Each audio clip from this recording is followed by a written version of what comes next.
नमस्ते मेरे प्यारे दोस्तों, आओ हम चलते हैं एक बहुत ही खास जंगल में। ये जंगल बहुत ही हरा भरा है, फूलों से भरा है और बहुत ही शांत है। इस जंगल का नाम है सनीशाइन फॉरेस्ट।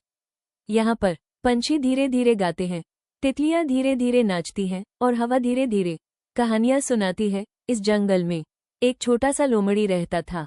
उसका नाम था मोमो। मोमो बहुत प्यारा था, खुश मिजाज था और हमेशा खेलने और दौड़ने के लिए तैयार रहता था। उसकी आंखें बड़ी और चमकदार थीं, उसकी पूंछ बहुत नर्म और फ्लफी थी और उसका चेहरा हमेशा मुस्कुराता रहता था। मोमो को एक चीज बहुत पसंद थी, बात करना, बहुत बात करना। वो चलते समय बात करता, खाते समय बात करता, खेलते समय भी बात करता। कभी कभी मोमो इतना बात करता कि वो सुनना भूल जाता। एक दिन खरगोश मोमो के पास आया, धीरे धीरे बोला, मोमो मुझे तुमसे कुछ कहना है। पर मोमो फिर भी बोलता रहा और खरगोश को सुनने का मौका नहीं दिया। खरगोश थोड़ा दुखी हुआ और पीछे हट गया। ऊंची शाखा पर बुद्धिमान उल्लू बैठी हुई थी, धीरे धीरे बोली, मोमो सुनना बहुत जरूरी है। जब तुम सुनते हो तुम समझते हो और जब तुम समझते हो तुम सही काम कर सकते हो। मोमो ने मुस्कुराया, पर वो फिर भी नहीं सुना। खरगोश उदास हो गया, कछुआ चुपचाप बैठ गया, गिलहरी धीरे धीरे चली गई। वे सब महसूस कर रहे थे कि उन्हें सुनाया नहीं जा रहा।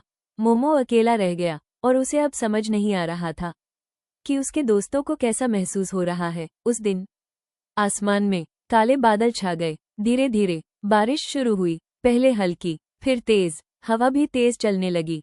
जंगल के सभी जानवर डर गए।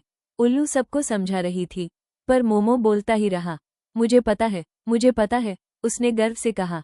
बाकी जानवर ध्यान से सुन रहे थे, लेकिन मोमो नहीं सुन रहा था। नदी का पानी धीरे धीरे बढ़ने लगा, धीरे धीरे और तेजी से जंगल में फैलने लगा। सभी जानवर डर गए, उनके दिल तेजी से धड़कने लगे। जानवर सुरक्षित जगह की ओर दौड़े, पांव भीगे और दिल डर से धड़क रहे थे।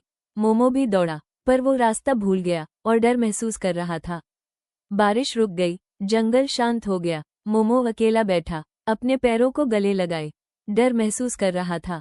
चांद की हल्की रोशनी में मोमो सोचने लगा, काश मैं सुन लेता। उसकी आंखों में आंसू थे और उसने अपने दोस्तों को याद किया।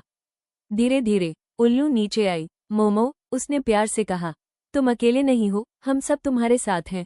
उल्लू ने धीरे कहा, जब तुम सुनते हो तुम समझते हो, जब तुम समझते हो तुम सही काम कर सकते हो। मोमो चुपचाप बैठा और ध्यान से सुनने लगा।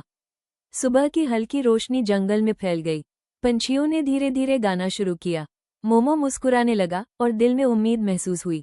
मोमो ने अपने दोस्तों को ढूंढ लिया, धीरे से बोला, मुझे माफ कर दो। सभी दोस्त मुस्कुराए और उसे गले लगा लिया। अब मैं सुनूंगा, मैं वादा करता हूँ। सभी खुश हो गए। जंगल में फिर से शांति और खुशी फैल गई। अब मोमो पहले सुनता था, फिर बोलता था। वो धीरे धीरे सोचता और समझ कर बोलता। उसके दोस्त महसूस करने लगे कि मोमो ने सुनना सीख लिया।